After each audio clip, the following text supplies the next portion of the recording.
जिसका मुझे था इंतजार वो घड़ी आ गई।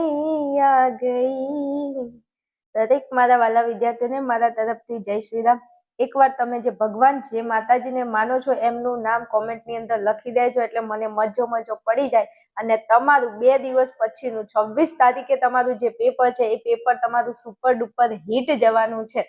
દરેક વિદ્યાર્થીને હું દિલથી આવકારું છું આપણા વિડીયોની અંદર।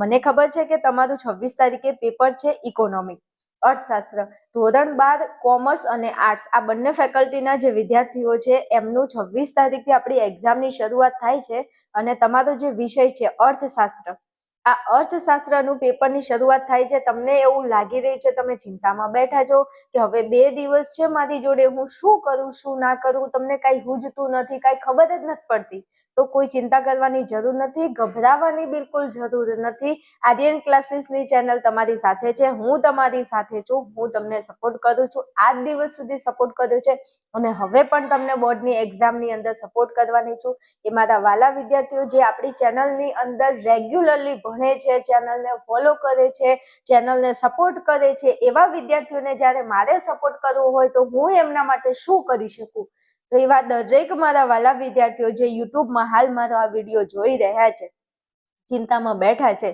તો તમે એવું વિચારતા હશો કે 2 દિવસની અંદર હું એવું શું કરું જેથી હું પાસ થઈ જાઉં અથવા તો મારા સારા માર્ક અર્થશાસ્ત્રમાં આવી જાય।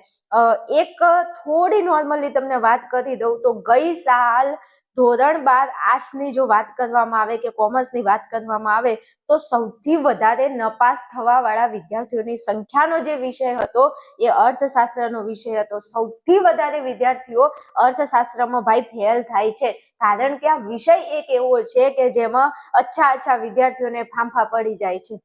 શું તમે આ મૂંઝવણમાં જ બેઠા છો ને કે હું શું કરીશ જો નપાસ થઈશ તો જો નપાસ થશો ને મારા વાલાઓ તો બહુ જ કાઠું પડશે ફરીથી તૈયારી કરવાનું અને જો નપાસ ન થવું હોય જો સારા માર્ક લાવવા હોય તો તમારા માટે એક રામબાણ ઈલાજ મારી જોડે છે જે ગુજરાતના હજારો વિદ્યાર્થીઓ આ કામ કરીને બેસી ગયા છે અર્થશાસ્ત્રમાં। શું તમે આમાંથી બાકાત રહી ગયા છો તો હું તમને જણાવવા માંગુ છું કે આપણું આર્યન ક્લાસીસ એપ્લિકેશન છે અને આપણા એપ્લિકેશનની અંદર વિદ્યાર્થીઓ તમારો જે વિષય છે અર્થશાસ્ત્ર આ અર્થશાસ્ત્ર વિષયના મેં 6 પ્રશ્નપત્રો બનાવેલા છે અને આ 6 પ્રશ્નપત્રની અંદર તમને વિભાગ એ વિભાગ બી અને વિભાગ સી વિથ સોલ્યુશન 6 પેપરના વિભાગ એ નું સોલ્યુશન આપેલું છે 6 પ્રશ્નપત્રના વિભાગ બી અને વિભાગ સી નું સોલ્યુશન વિડિયો સોલ્યુશન સાથે તમને આ પેપર સેટ મળે છે।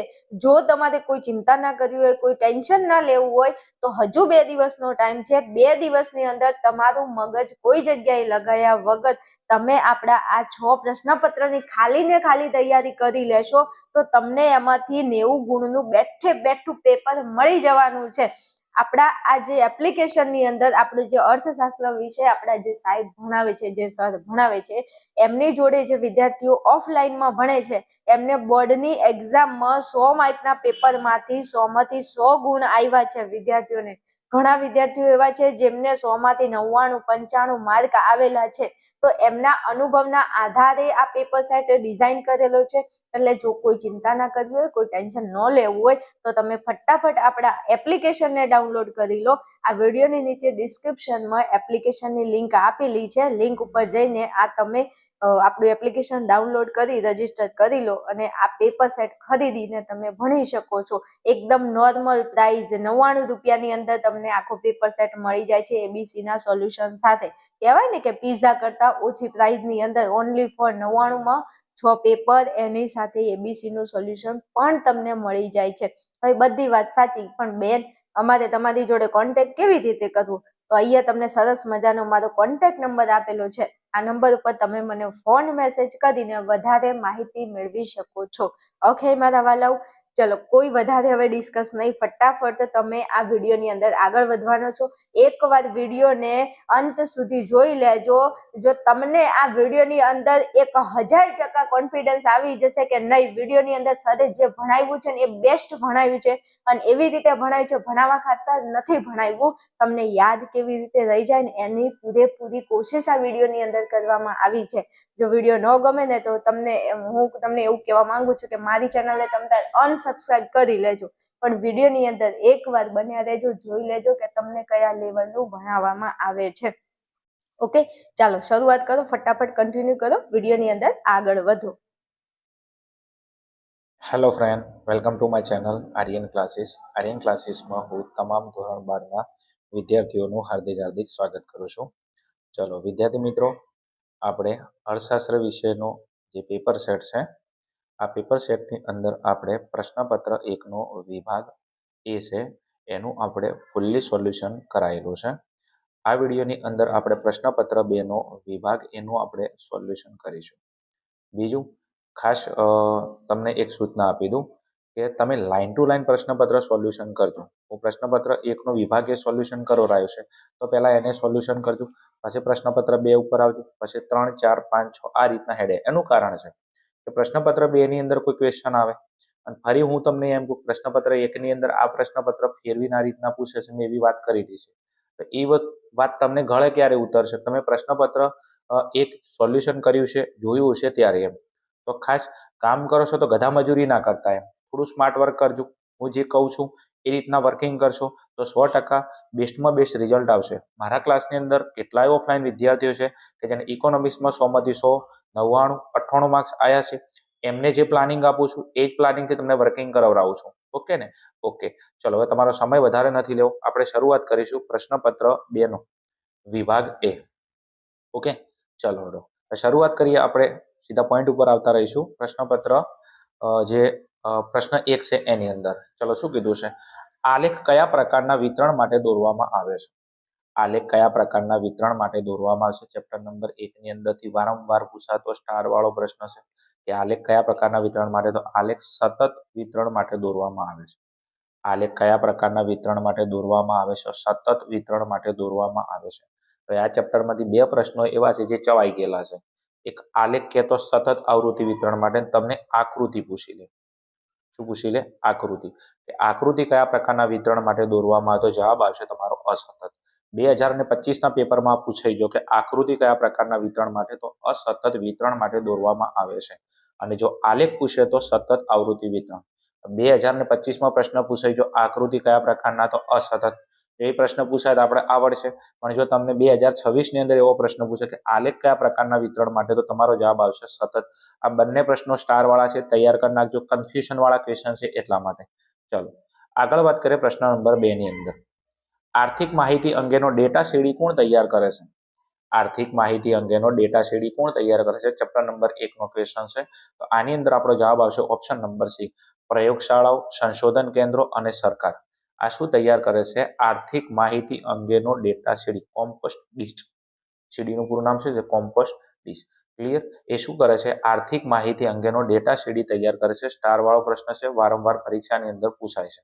ચલો આગળ વાત કરવી છે મારે તો પ્રશ્ન નંબર 3ની અંદર શું કીધું છે? વિકાસ એક બહુપરિમાણીય પ્રક્રિયા છે. વિકાસ એક બહુપરિમાણીય પ્રક્રિયા છે. આ વિધાન કોને રજૂ કર્યું હતું? તો અહીંયા આપણો જવાબ આવશે ઓપ્શન નંબર એ, ટોડેરોએ. આખું નામ છે માઇકલ ટોડેરો. વિકાસ એટલે આર્થિક વિકાસ. આર્થિક વિકાસ કેવી પ્રક્રિયા છે? બહુપરિમાણીય પ્રક્રિયા છે. આ વિધાન કોણે રજૂ કર્યું? તો ટોડેરો. બીજી એક ખાસ સૂચના કે તમારા ચેપ્ટર નંબર 2ની અંદર આર્થિક વૃદ્ધિ અને આર્થિક વિકાસ માટે અલગ અલગ અર્થશાસ્ત્રીઓએ વ્યાખ્યાઓ આપેલી છે.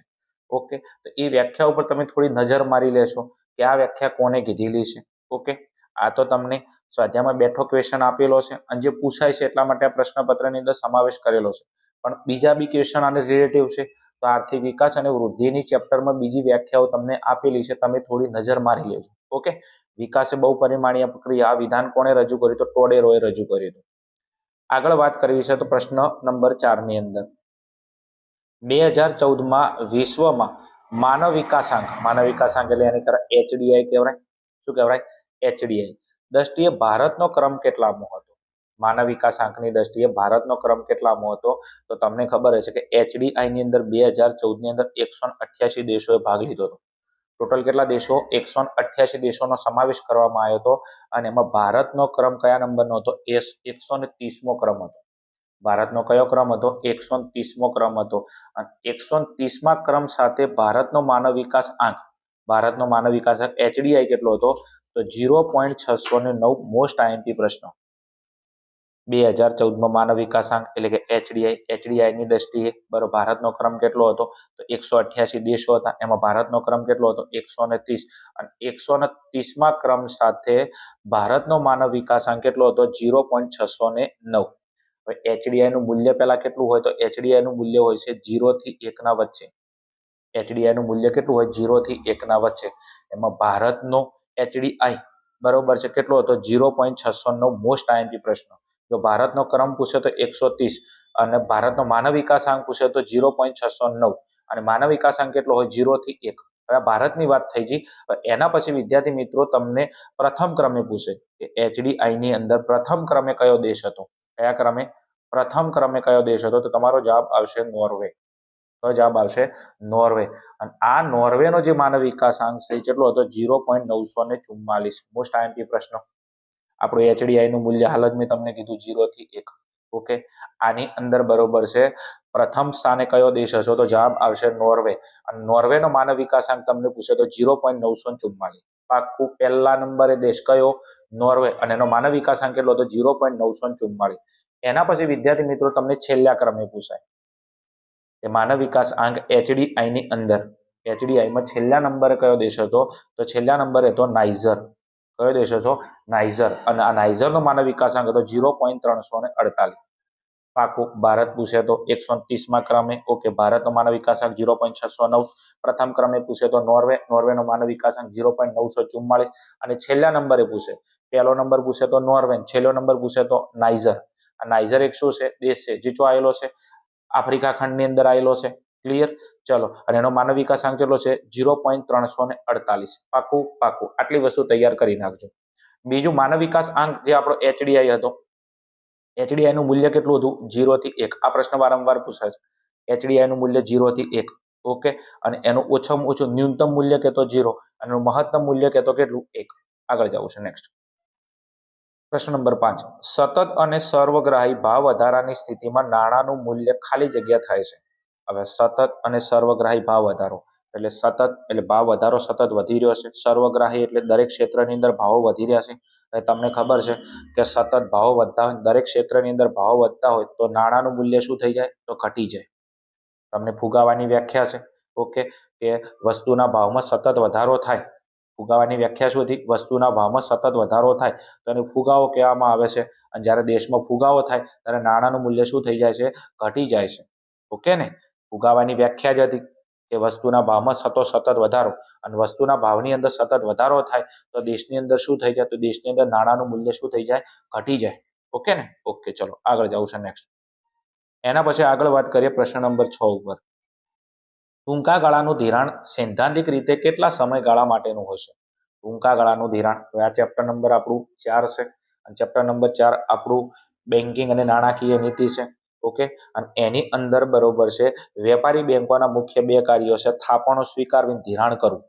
વેપારી બેંકોના મુખ્ય 2 કાર્યો થાપણો સ્વીકારવી, ધિરાણ કરવું. વેપારી બેંકો જે ધિરાણ કરે છે આ ધિરાણ કેટલા પ્રકારનું છે? તો આ ધિરાણ 3 પ્રકારનું છે.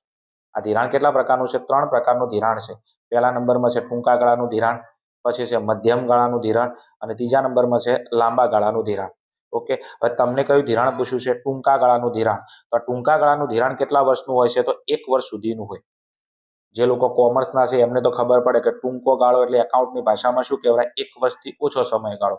તો ટૂંકા ગાળાનું ધિરાણ કેટલા સમયગાળા માટેનું છે? 1 વર્ષ સુધીનું હોય છે. પાકું પાકું. હવે તમને એમ કે મધ્યમ ગાળાનું ધિરાણ, તો મધ્યમ ગાળાના ધિરાણની અંદર તમારો જવાબ આવશે 1 થી 5 વર્ષ. કેટલો જવાબ આવશે? 1 થી 5 વર્ષ. અને લાંબા ગાળાનું ધિરાણ તમને પૂછે તો 5 થી 15 વર્ષ. પાકું ને? પાકું. ઓકે, ધિરાણ 3 પ્રકારનો, ટૂંકા ગાળાનું, મધ્યમ ગાળાનું, લાંબા ગાળાનું. ટૂંકા ગાળાનું ધિરાણ પૂછે તો 1 વર્ષ સુધીનું હોય. મધ્યમ ગાળાનું પૂછે તો કેટલું હોય? 1 થી 5 વર્ષ સુધી હોય. અને લાંબા ગાળાનું ધિરાણ પૂછે તો 5 થી 15 વર્ષ સુધીનું હોય. ત્રણેય પ્રશ્નો મારી દ્રષ્ટિએ આઈએમપી છે. 3 પ્રશ્નો તમારે તૈયાર કરવાના રહેશે. એક પ્રશ્ન તો અહીંયા આપણને આપેલો છે કે ટૂંકા ગાળાનું ધિરાણ કેટલા સમયગાળા માટેનું? 1 વર્ષ સુધીનું હોય. નેક્સ્ટ પ્રશ્ન નંબર 7 ની અંદર જવું છે. આરબીઆઈ અન્ય બેંકો પાસેથી ટૂંકા સમયગાળાનું ધિરાણ લે તે દરને શું કહેવાય? હવે તમે જો કોણ પૈસા લેશે તો આરબીઆઈ પૈસા લેશે. કોની પાસેથી? અન્ય બેંકો પાસેથી. કેટલા સમયગાળા માટે? ટૂંકા સમયગાળા માટે. ઓકે, તો એને શું કહેવાય છે? તો એને વિદ્યાર્થી મિત્રો રિવર્સ રેપો રેટ કહેવામાં આવે છે. આરબીઆઈ ને શેની જરૂર પડી? પૈસાની. તો આરબીઆઈ કોની જોડે પૈસા લીધા? અન્ય બેંકો પાસેથી. તો એને શું કહેવામાં આવે છે? એના દરને તો એને રિવર્સ રેપો રેટ કહેવામાં આવે છે. ઓકે, આરબીઆઈ ને પૈસાની જરૂર પડી તો આરબીઆઈ કોની પાસેથી પૈસા લીધા? વેપારી બેંકો પાસેથી. અને આરબીઆઈ ને વેપારી બેંકો પાસેથી પૈસા લે તો એને શું કહેવાય? રિવર્સ રેપો રેટ કહેવાય. હવે આની જગ્યાએ તમને ઉલટો પ્રશ્ન પૂછે. જો કદાચ એવું કે બરોબર છે કે આ જે બેંકો છે, આ બેંકોને પૈસાની જરૂર પડે એ કોની જોડે ધિરાણ લે? આરબીઆઈ જોડેથી ધિરાણ લે, પણ કેવા ગાળા માટે? ટૂંકા ગાળા માટે. બેંકોને પૈસાની જરૂર પડી, વેપારી બેંકોને, તો એ કોની જોડેથી ધિરાણ લે? આરબીઆઈ જોડેથી ધિરાણ લે. ઓકે, પણ કેવા ગાળા માટે? ટૂંકા ગાળા માટે. તો એને શું કહેવામાં આવે છે? રેપો રેટ કહેવામાં આવે છે. પાકું યાદ રાખજો. વેપારી બેંકો આરબીઆઈ પાસેથી કેવું ધિરાણ લે? ટૂંકા સમયગાળા માટે. તો એને શું કહેવામાં છે? રેપો રેટ કહેવામાં આવે છે. અને બીજો એક પ્રશ્ન છે કે આ બેંકો આરબીઆઈ પાસેથી ધિરાણ લે, પણ કેવા ગાળા માટે? લાંબા ગાળા માટે. તો એના દરને શું કહેવાય? તો એના દરને કહેવાય છે બેંક રેટ. તો બેંક રેટ ક્યારે આવે? લાંબો ગાળો આવે ત્યારે. પાકું ને? પાકું. તો 3 પ્રશ્નો તૈયાર કરી નાખજો. ઓકે, ચલો આગળ નેક્સ્ટ પ્રશ્ન નંબર એના પછી છે 8. વર્ષ 2013માં ભારતમાં સૌથી ઓછી ગરીબી કયા રાજ્યમાં જોવા મળી હતી? ચેપ્ટર નંબર 5 નો પ્રશ્ન છે, સ્ટાર વાળો પ્રશ્ન છે. ઓકે, અહીંયા એવું કીધું છે કે 2013માં ભારતમાં સૌથી ઓછી ગરીબી કયા રાજ્યમાં હતી? તો ભારતની અંદર વર્ષ 2013ની અંદર સૌથી ઓછી ગરીબી ધરાવતું રાજ્ય કયું હતું? ગોવા. આ ગોવાની અંદર ભારતની અંદર સૌથી ઓછી ગરીબી હતી અને ગોવામાં ગરીબીનું પ્રમાણ હતું 5.09%. મોસ્ટ આઈએમપી ટકાવારી યાદ રાખજો. ઓકે, ભારતમાં સૌથી ઓછી ગરીબી ધરાવતું રાજ્ય કયું? ગોવા. અને ગોવામાં ગરીબીનું પ્રમાણ કેટલું હતું? 5.09%. સૌથી ઓછું પૂછે તમારે ગોવા લખવાનું અને ટકાવારી કેટલી છે? 5.09%. એના પછી તમને એવું આ ઓછી છે એની જગ્યાએ વધુ પૂછે કે ભારતમાં સૌથી વધુ ગરીબી ધરાવતું રાજ્ય કયું છે? તો ભારતમાં સૌથી વધુ ગરીબી ધરાવતું રાજ્ય છે છત્તીસગઢ. કયું છે? છત્તીસગઢ. ઓકે, અને આ છત્તીસગઢની અંદર ગરીબીનું પ્રમાણ છે 39.93%. મોસ્ટ આઈએમપી પ્રશ્ન છે. ઓકે, એ ભારતમાં સૌથી વધુ ગરીબી ધરાવતું રાજ્ય કયું છે? છત્તીસગઢ. અને છત્તીસગઢની અંદર ગરીબીનું પ્રમાણ કેટલું છે? 39.93%. ઓછી પૂછે તો ગોવા, વધુ પૂછે તો છત્તીસગઢ. ગોવામાં ગરીબીનું પ્રમાણ 5.09% અને છત્તીસગઢમાં ગરીબીનું પ્રમાણ 39.93%. ઓકે, ટકાવારી યાદ રાખજો, પરીક્ષામાં પૂછાઈ જાય. ચલો એના પછી આગળ વાત કરીએ પ્રશ્ન નંબર 9 ની અંદર. તેંડુલકર સમિતિના શું કીધું છે? તેંડુલકર સમિતિના ભલામણો મુજબ, તેંડુલકર સમિતિના ભલામણો મુજબ વર્ષ 2011 અને 12માં શહેરી ક્ષેત્રો, કયા ક્ષેત્રો કીધું છે? હવે આના ઉપર સ્ટાર કરી દઈએ આપણે. શહેરી ક્ષેત્રો માટે ગરીબી રેખા નક્કી કરવા માટે કેટલા રૂપિયા નક્કી કર્યા હતા?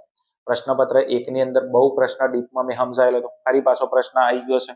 ઓકે, શહેરી ક્ષેત્રો માટે ગરીબી રેખા માટે કેટલા રૂપિયા નક્કી કરવામાં આવે? શહેરી ક્ષેત્ર તમને કહે તો 1000 રૂપિયા. કેટલા આવશે? 1000 રૂપિયા. પણ આની જગ્યાએ તમને ગ્રામીણ પૂછેલું. યાદ રાખજો, તેંડુલકર સમિતિની ભલામણો મુજબ શહેરી ક્ષેત્રો ગરીબી રેખા નક્કી કરવા માટે કેટલા રૂપિયા? તો શહેરમાં 1000 રૂપિયા નક્કી કરવામાં આવ્યા હતા. પણ ગ્રામીણ તમને પૂછે તો ગ્રામીણમાં તમારો જવાબ આવશે 816 રૂપિયા. પાકું. શહેરી ક્ષેત્રો માટે રૂપિયાની વાત કરી છે તો શહેરની અંદર રૂપિયા કેટલા છે? 1000 અને ગ્રામીણમાં કેટલા રૂપિયા છે? 816. યાદ રાખજો, શહેરમાં રૂપિયા કેમ વધારે છે? કારણ કે શહેરની અંદર રહેતા એટલે ખર્ચો વધારે આવે. શું આવે? ખર્ચો વધારે આવે. એટલે શહેરમાં પૈસા વધારે છે. ગામડામાં રહેતા એટલે ખર્ચો ઓછો આવે એટલે એમાં 816 રૂપિયા છે. હવે આની જગ્યાએ તમને આવો નવો ક્વેશ્ચન તમને કેલરીનો પૂછી લે. કોનો પૂછી લે? કેલેરીનો પ્રશ્ન પૂછી લે. ઓકે, પેલો રૂપિયાનો હતો તો રૂપિયામાં શહેરમાં 1000, ગામડામાં 816. અને કેલેરીનો પ્રશ્ન પૂછી લે તો ગ્રામીણ વિસ્તારની અંદર કેલેરી તમને પૂછે તો ગ્રામીણ વિસ્તારમાં 2400 કેલેરી આવશે ખોરાકની અંદર, અને શહેરી વિસ્તારની અંદર કેલેરીમાં જવાબ આવશે તમારો 2100 કેલેરી. પાકું. કેલેરીનો ક્વેશ્ચન આવશે તો ગ્રામીણ વિસ્તારમાં કેલેરી 2400 છે અને શહેરી વિસ્તારમાં કેલેરી 2100. ગ્રામીણ વિસ્તારમાં કેલેરી ચેમ 2400 વધારે છે ખોરાકમાંથી? કારણ કે ગ્રામીણ વિસ્તારમાં છે શારીરિક શ્રમ વધારે કરવાનો હોય તો એમાં ખોરાકમાંથી કેલેરી વધારે કેલેરી વાળો ખોરાક જોઈએ, અને શહેરી વિસ્તારની અંદર તમારે શારીરિક શ્રમ ઓછો કરવાનો તો એમાં ઓછી કેલેરી વાળો ખોરાક હોય તો બી ચાલે. શહેરની અંદર રૂપિયા વધારે છે 1000, એટલે શહેરમાં કેલેરી ઓછી છે કેટલી? 2100. ગ્રામીણ વિસ્તારમાં રૂપિયા ઓછા છે કેટલા? 816. અને ગ્રામીણ વિસ્તારમાં કેલેરી વધારે છે કેટલી? 2400. 4 ક્વેશ્ચન છે. ઓકે ને? ઓકે. અરે મુન્ના, રૂકો જરા, સબર કરો મેરે દોસ્ત. તમે આગળ 5 મિનિટનો વિડીયો સ્કીપ કરીને આવ્યા છો એટલે મારે અહીંયા ફરીથી આવવું પડ્યું. શું કરું? મને તમારી બહુ ચિંતા થાય છે. કારણ કે તમારી પરીક્ષા નજીક છે, એક્ઝામને 2 દિવસ છે અને તમે યાર વિડીયો સ્કીપ કરી લીધો એટલે મારે ફરી આવવું પડ્યું. તમે હાલ જે વિડીયો જોઈ રહ્યા છો ને એ ડેમો વિડીયો છે, પણ શેનો ડેમો વિડીયો છે એ તો અમને કયો. તો આપણે આર્યન ક્લાસીસ એપ્લિકેશનમાં વિદ્યાર્થીઓ અર્થશાસ્ત્રનો 6 પ્રશ્નપત્રનો પેપર સેટ છે અને આ પેપર સેટની અંદરથી જે 6 પ્રશ્નપત્રનું સોલ્યુશન આપેલું છે એનો જ આ એક વિડીયો તમે જોઈ રહ્યા છો, ડેમો વિડીયો. આપણા એપ્લિકેશનમાં 6 પેપર જે છે એના વિભાગ ABC નું વિડીયોનું સોલ્યુશન સેમ એ જ આ જે વિડીયોમાં તમે જોઈ રહ્યા છો એ જ રીતે 6 પેપરનું વિભાગ A, વિભાગ B અને વિભાગ C નું સોલ્યુશન કરાવેલું છે. તમે એમ કહું છું કે તમે યુટ્યુબમાં એક વિડીયો જુઓ, બીજો જુઓ, ત્રીજો જુઓ, બધા વિડીયો તમે જો કરશો તો તમે તૈયારી ક્યારે કરશો? સેલ્ફ તૈયારી કરવી ખૂબ જ જરૂરી છે જો તમારે પાસ થવું છે. તો પાસ થવા માટેનો રામબાણ ઇલાજ છે આપણી જોડે. આપણું એપ્લિકેશન છે આર્યન ક્લાસીસ. એપ્લિકેશનની અંદર 6 પ્રશ્નપત્રનો પેપર સેટ તૈયાર કરેલો છે બોર્ડની એક્ઝામને ધ્યાનમાં રાખીને. 2 દિવસનો ટાઈમ છે તમારી જોડે. 2 દિવસની અંદર તમે બીજું કાંઈ કરો કે ના કરો મને ખબર નથી, પણ ખાલી મારા આટલા 6 પેપરને તૈયાર કરી લેશો તો 90+ માર્કનું પેપર તમને બેઠે બેઠું બોર્ડમાંથી મળી જવાનું છે. હવે વધારે મારે તમને શું ગેરંટી આપવી?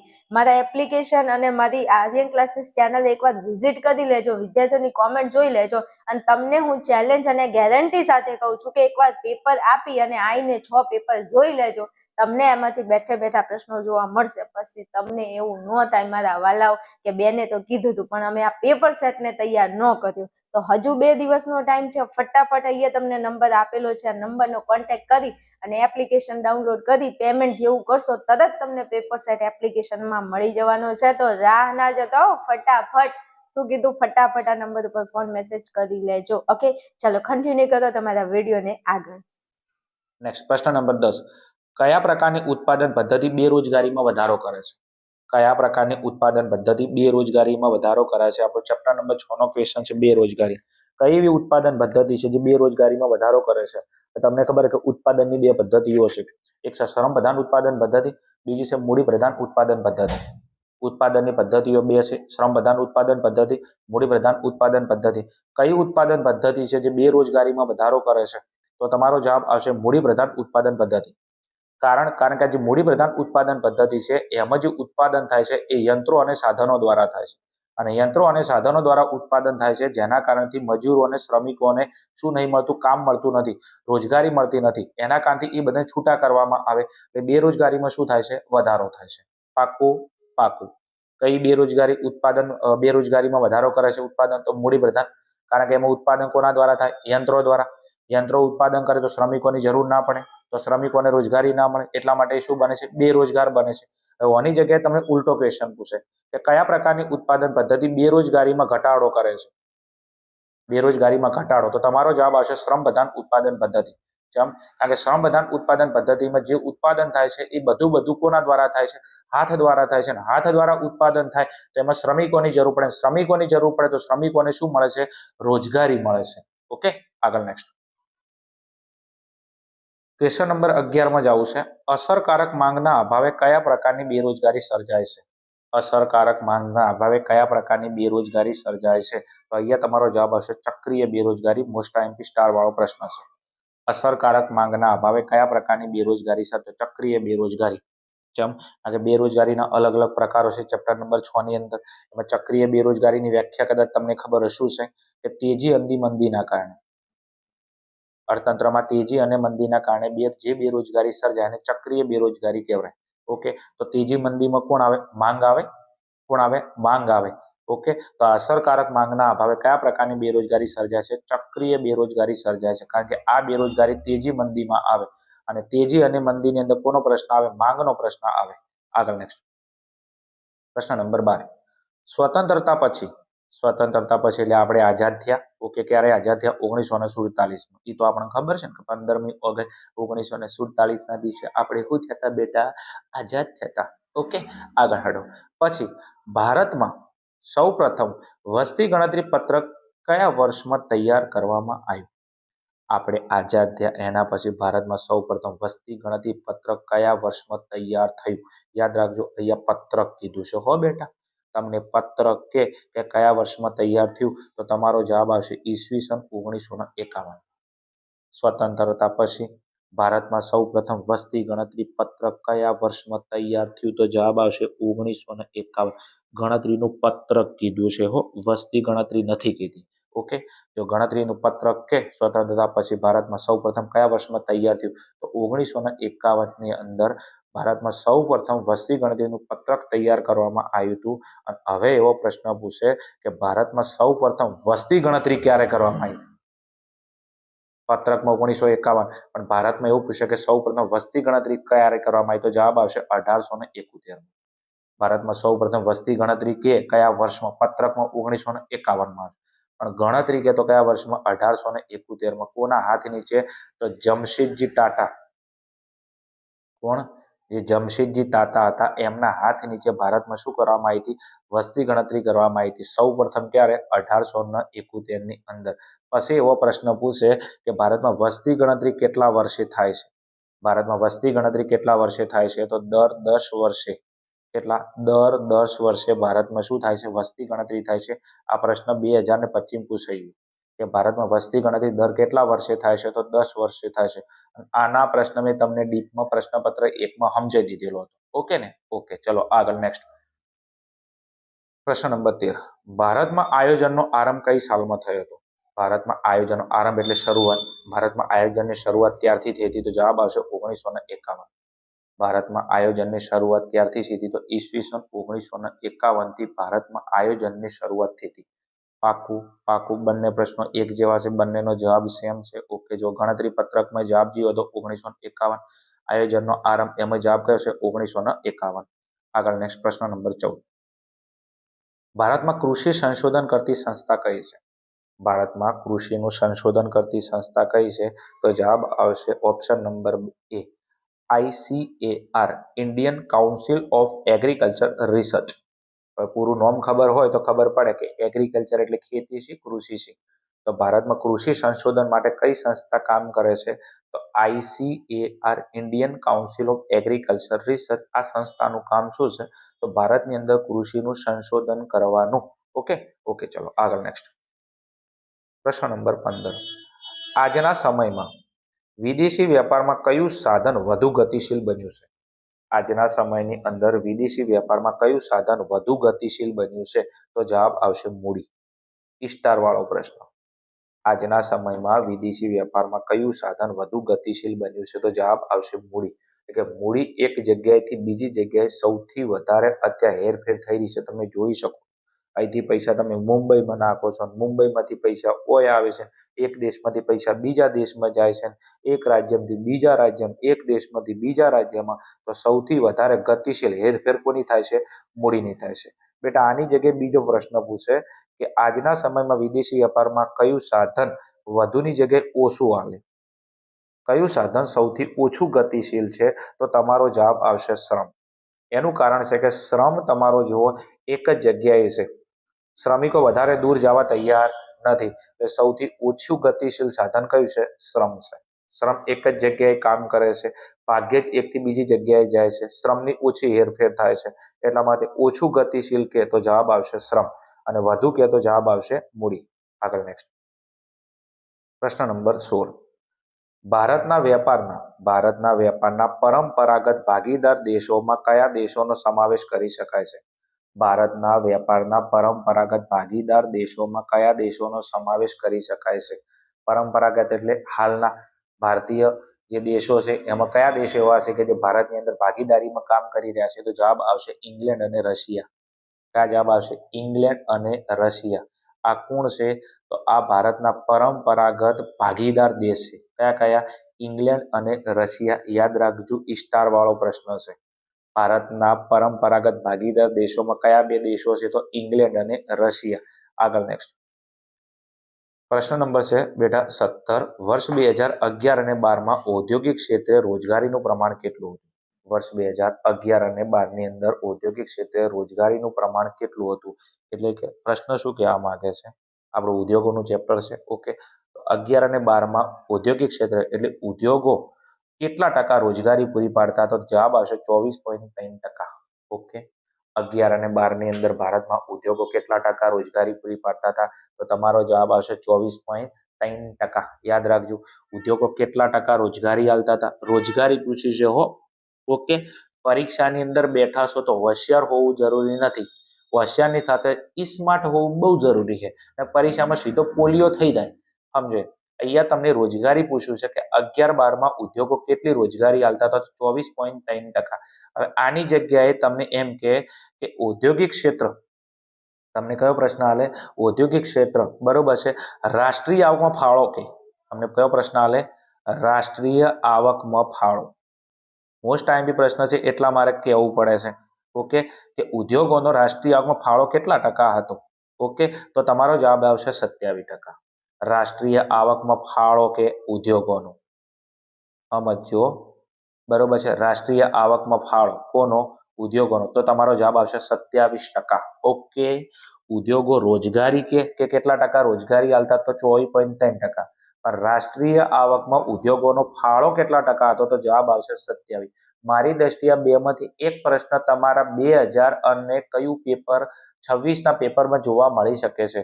રોજગારી કે તો 24.3% લખવાનું અને રાષ્ટ્રીય આવકમાં ઉદ્યોગોનો ફાળો કે તો 27% લખવાનું. આગળ નેક્સ્ટ પ્રશ્ન નંબર 18, બરોબર છે. રેકોર્ડ તોડ છે, બરોબર છે, કે વારંવાર પૂછાયેલો પ્રશ્ન, ફેરવીને પૂછાતો પ્રશ્ન. ઓકે ઓકે, ચલો હવે શું કહે છે 18માં? અગરબત્તી ઉદ્યોગ એ કયા ઉદ્યોગનું ઉદાહરણ છે? અગરબત્તી ઉદ્યોગ એ કયા ઉદ્યોગનું ઉદાહરણ છે? તો તમારો જવાબ આવશે ગૃહ ઉદ્યોગ. એનું કારણ છે કે ગૃહ ઉદ્યોગની વ્યાખ્યા શું છે? જે ઉદ્યોગ ઘરમાં પરિવારના સભ્યો દ્વારા, જે ઉદ્યોગ ઘરમાં પરિવારના સભ્યો દ્વારા, બરોબર છે, શ્રમબધાન ઉત્પાદન પદ્ધતિ દ્વારા અને નહિવત મૂડી રોકાણથી ચાલુ કરવામાં આવે એને શું કહેવાય? ગૃહ ઉદ્યોગ કહેવાય. તો અગરબત્તી ઉદ્યોગ ચો છે? અગરબત્તી ઘરમાં બને અને જે ઉદ્યોગ ઘરમાં બને એને શું કહેવાય? ગૃહ ઉદ્યોગ કહેવાય. પાકું પાકું. અગરબત્તી ઉદ્યોગ કયા ઉદ્યોગનું ઉદાહરણ? ગૃહ ઉદ્યોગ. કારણ કે ગૃહ ઉદ્યોગ એટલે ઘરમાં જે ઉદ્યોગ બનતો હોય, ઘરમાં જે વસ્તુ બનતી હોય ગૃહ ઉદ્યોગમાં જાય. અગરબત્તી ચો બને છે? ઘરમાં જ બને છે. મોટા યંત્રો સાધનોની જરૂર ના પડે, મશીનોની કોઈ જરૂર ના પડે, હાથ દ્વારા અગરબત્તીનું ઉત્પાદન થઈ જાય, એટલા માટે ગૃહ ઉદ્યોગમાં જાય. હવે એની જગ્યાએ વિદ્યાર્થી મિત્રો તમને હજી એક આલ છે ખાદી અને એક આલ છે પાપડ. મોસ્ટ આઈએમપી ખાદી અને પાપડ. હવે તમને અગરબત્તીની જગ્યાએ શું આલે? ખાદી. કે ખાદી ઉદ્યોગ એ કયા ઉદ્યોગનું ઉદાહરણ છે? તો તમારો જવાબ આવશે ગૃહ ઉદ્યોગ. કારણ કે ખાદી ઉદ્યોગ એ પણ ઘરની અંદર પરિવારના સભ્યો દ્વારા ચલાવવામાં આવે છે, એટલા માટે એ પણ શેમાં જાય? ગૃહ ઉદ્યોગમાં જાય. બીજો અગરબત્તીની જગ્યાએ તમને પાપડ આલે કે પાપડ ઉદ્યોગ એ કયા ઉદ્યોગનું ઉદાહરણ છે? તો તમારો જવાબ આવશે ગૃહ ઉદ્યોગ. અગરબત્તી કે, ખાદી કે પાપડ કે, આ ત્રણે કેવા છે? તો આ ત્રણે તમારા ગૃહ ઉદ્યોગમાં જશે. ત્રણ પેપરમાં મૂકેલું એક પ્રશ્ન હું તમને આ રીતના સમજાવી દઉં. આ વાત એક જ છે. ઇકોનોમિક્સની અંદર બેટા ઘણી વાર છે ને બેઠું નહીં હાલે, રિલેટિવ ક્વેશ્ચન તમને આપી દેશે. હવે અગરબત્તીની જગ્યાએ તમને ખાદી અને પાપડ આલે તો આ શેમાં જાય? ગૃહ ઉદ્યોગમાં જાય. બીજી એક થોડી વાત કરવી છે, કદી પૂછવાનો નથી પણ કદાચ પેપરને થોડું હાર્ડ બનાવું તો આવો પ્રશ્ન પૂછાઈ જાય કે તમને એમ કે ધાતુ, શું કે ધાતુ, ચામડું અને તમને માટી કે, શું કે ધાતુ. એમ કે ધાતુ ઉદ્યોગ એ કયા ઉદ્યોગનું ઉદાહરણ છે? ચામડું ઉદ્યોગ એ કયા ઉદ્યોગનું ઉદાહરણ છે? માટી ઉદ્યોગ એ કયા ઉદ્યોગનું ઉદાહરણ છે? તો અહીંયા તમારો જવાબ આવશે ટચુકડા. કયો જવાબ આવશે? ટચુકડા ઉદ્યોગનું ઉદાહરણ છે. પાકું ને? પાકું. એટલે ધાતુ પૂછાય, ચામડું પૂછાય, માટી પૂછાય, શેમાં લખવાનું? ટચુકડામાં પૂછવાનું. આજ દિવસ સુધી પૂછવાનો નથી પણ એનો મતલબ એવો નથી કે ના પૂછાય એમ. તમે આવો સાહેબ આ પ્રશ્ન છે બહારથી નથી ભાઈ, ઘરમાંથી જ છે, સમજે. આ તમારે ઇકોનોમિક્સ નો પેપર સેટ લેવાનો સૌથી મોટો ફાયદો શું છે કે તમને ગમે એવો પ્રશ્ન ફેરવીને પૂછે તો તમને લાઈટ થઈ જાય ના સાહેબ એમને આવી કોઈક વાત કરેલી હતી એમ. સમજો, મારો ટાર્ગેટ નહીં ફટાફટ વિડીયો પટી જાય. મારો ટાર્ગેટ છે તમે તમારો કિંમતી સમય અહીંયા ઇન્વેસ્ટમેન્ટ કર્યો છે, તમે બરોબર છે 99 રૂપિયા બરોબર છે આપ્યા છે, બરોબર છે, તો એના બદલાની અંદર પેપરમાં ગમે એવું પેપર તમને ફેરવીને પૂછે 1000% ને 1000% બરોબર છે. પ્રશ્ન વાંચો ને તમારા મગજની અંદર ઓપ્શન જોવાની જરૂર ના પડે, સીધો તમારા મગજમાં ઢોલ વાગવો જોઈએ કે આ પ્રશ્નનો જવાબ આ જ આવે, એના બહારનો એક પણ જવાબ ના આવવો જોઈએ. આગળ હેડો નેક્સ્ટ પ્રશ્ન નંબર 19. ઓએનજીસી ની સ્થાપના કયા વર્ષમાં કરવામાં આવી હતી? ઓએનજીસી ની સ્થાપના કયા વર્ષમાં કરવામાં આવી હતી? ચેપ્ટર નંબર તમારું છે ને થોડું 11. ઓકે, અને ચેપ્ટર નંબર 11 માં પેટ્રોલિયમનો એક મુદ્દો છે. ચેપ્ટર નંબર 11 માં પેટ્રોલિયમનો મુદ્દો છે. અને પેટ્રોલિયમના મુદ્દાની અંદર ઓએનજીસી નો ટોપિક આપેલો છે. હવે સૌથી પહેલા એ જ ખબર છે સાહેબ ઓએનજીસી શું છે. તો ઓએનજીસી નું પૂરું નામ છે oil and natural gas commission limited. પાછળથી એનું નામ બદલી નાખ્યું oil and natural gas corporation. પરીક્ષામાં સાહેબ પૂછાય શું લખો તો તમે બીજા નંબરનું લખજો oil and natural gas corporation. Okay, chapter number 11 ની અંદર પેટ્રોલિયમના મુદ્દામાં આપેલું છે. અને આ ઓએનજીસી ની સ્થાપના કયા વર્ષમાં કીધી છે તો તમારો જવાબ આવશે 1959. તમારો જવાબ કયો આવશે 1959. એટલે 1959 ની અંદર ભારતની અંદર ઓએનજીસી ની સ્થાપના કરવામાં આવી હતી. વિભાગ બી માં આનું પૂરું નામ પૂછાય oil and natural gas corporation. પહેલા એને કમિશન કહેતા હતા, હવે કમિશન બદલી શું કરી નાખ્યું કોર્પોરેશન કરી નાખ્યું. અને આની સ્થાપના ભારતમાં ક્યારે થઈ 1959 ની અંદર. આગળ જાઉં છું નેક્સ્ટ પ્રશ્ન નંબર 20 અને આપણા પ્રશ્નપત્રનો last and final question. Okay, મજા આવે ને ભણવાની? મજા આવતી હોય તો કહેજો હો, વોટ્સઅપમાં આવીને કોમેન્ટ કરી જાજો થોડા એમ. ઓકે, અને યુટ્યુબની અંદર કોઈ વિડીયો બીજો આવે તો કહેજો એમ. હા સાહેબ તમારી મેથડ ભણાવવાની મસ્ત હશે. ઓકે, અને તમે જે સમજાવો છો ડીપની અંદર એના કારણેથી ઇકોનોમિક્સની અંદર કંઈક અમને એક્સ્ટ્રા જાણવા મળે છે. અને બીજું સારું લાગતું હોય તો તમારા જે મિત્રો છે એમના સુધી બરોબર છે આપણી ચેનલને શેર કરજો અને આપણા પેપર સેટ વિશે થોડી માહિતી આપજો.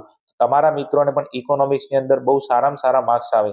એનું કારણ છે કે જ્યારે બરોબર છે બોર્ડનું પેપર પતે અને રિઝલ્ટ આવે બરોબર છે ત્યારે છોકરાઓના હર સાલ સૌથી વધારે મેસેજ આવતા હોય છે સાહેબ ઇકોનોમિક્સમાં ફેલ થયા. સમજો એમ મારું એવું માનવું છે કોઈ વિદ્યાર્થી ખાલી બરોબર છે આપણો ઇકોનોમિક્સના પેપર સેટની અંદરથી જ ખાલી કામ કરીને જાય તો હું લસી આલું છું બેટા બરોબર સ્ટેમ્પ ઉપરથી કે કોઈ વિદ્યાર્થી ઇકોનોમિક્સમાં ફેલ ના થાય. ગેરંટી આલો લ્યા. સમજો એબીસી ની ખાલી તૈયાર કરી જાય તો પેપરની અંદર પાસ થઈ જાય. સમજો આટલી બોય ધરેલું છું શા કારણથી સમજો કારણ કે અમારા ક્લાસની અંદર ઓફલાઈનમાં કેટલાય વિદ્યાર્થીઓ છે કે જે આ રીતના થોડું વર્કિંગ કરે છે, સારામાં સારા માર્ક્સ એચિવમેન્ટ કરે છે. ઓકે ને? ઓકે, ચલો લાસ્ટ એન્ડ ફાઇનલ પ્રશ્ન ઉપર જતા રહીએ. બ્રહ્માસ્ત્ર બનાવવા માટે કેટલા લીટર ગૌમૂત્રની જરૂર પડે છે? હવે આપણું નવું એક ચેપ્ટર આવ્યું છે, ચેપ્ટર નંબર 12. સાહેબ લોચા પડી જાઓ, સાહેબ લોચા પડી જાય યાર. ના આવ્યો તો સારું, તો હવે શું કરવું કહો? તૈયાર તો કરવું જ પડશે. આપણે એક નવું ચેપ્ટર આવ્યું, ચેપ્ટર નંબર 12, જેનું નામ છે પ્રાકૃતિક ખેતીના આયામો. અને એ ચેપ્ટરની અંદરથી આ આપણો એમસીક્યુ પૂછેલો છે કે બ્રહ્માસ્ત્ર બનાવવા માટે કેટલા ગૌમૂત્રની જરૂર પડે? તો અહીંયા તમારો જવાબ આવશે 20 લીટર. તમારે બ્રહ્માસ્ત્ર બનાવવું હોય અહીંયા થોડું મિસ્ટેક છે, થોડી બ્રહ્માસ્ત્ર લખવાની અંદર. ઓકે, તમે જોઈ લેજો. મુલામાં બોલું છું બ્રહ્માસ્ત્ર. તમારે બ્રહ્માસ્ત્ર બનાવવું તો કેટલા લીટર ગૌમૂત્ર એટલે ગાયનું મૂત્ર એની જરૂર પડે? તો તમારો જવાબ આવશે 20 લીટર. સ્ટાર વાળો પ્રશ્ન છે, તૈયાર કરી નાખો. ચલો વિદ્યાર્થી મિત્રો, આ હતું આપણા પ્રશ્નપત્ર 2 નો વિભાગ એનું ફૂલ્લી ડીપમાં સોલ્યુશન. ઓકે, બીજું એક વસ્તુ કહી દઉં, મારે રિઝલ્ટ સારું તમને આપવું છે ને એટલા માટે ફરી પાછો વિભાગ એનું હું તમને સોલ્યુશન આપું છું. વિભાગ એનું સોલ્યુશન ઓલરેડી આપણા પીડીએફ ની અંદર છે જ, તમે ટેલી કરી શકો છો. આપણું જે પ્રશ્નપત્ર છે એની અંદર પેપર પૂરું થાય એટલે વિભાગ એનું 6 પ્રશ્નપત્રનો વિભાગ સોલ્યુશન છે સમજે. પણ આપણે તમને કીધેલું હતું કે આપણે વિભાગ એબીસી નું સોલ્યુશન વિડીયો દ્વારા આપીશું. કારણ કે તમે વાંચો એના કરતા સાંભળો પ્લસ થોડું ડીપમાં શીખો ને તો પરીક્ષાની અંદર ગમે એવો પ્રશ્ન પૂછાય તો ટુ ધ પોઈન્ટ સીધો તમે જવાબ આપી શકો એમ. ઓકે ને? ઓકે, એટલે તમે થોડી મહેનત ચાલુ કરી દેજો, સોલ્યુશન ચાલુ કરી દેજો. 12મા મહિનામાં ગમે એ કરી અને આપણે જે 6 પ્રશ્નપત્રનો એબીસી છે આપણે એને પૂરો કરવાનો છે. ઓકે, ચલો મળીશું આપણે આગળના પ્રશ્નપત્રના સોલ્યુશન સાથે. ત્યાં સુધી જોતા રહો અમારી channel Aryan classes. Okay, thank you. જય હિન્દ, જય ભારત, તથાસ્તુ.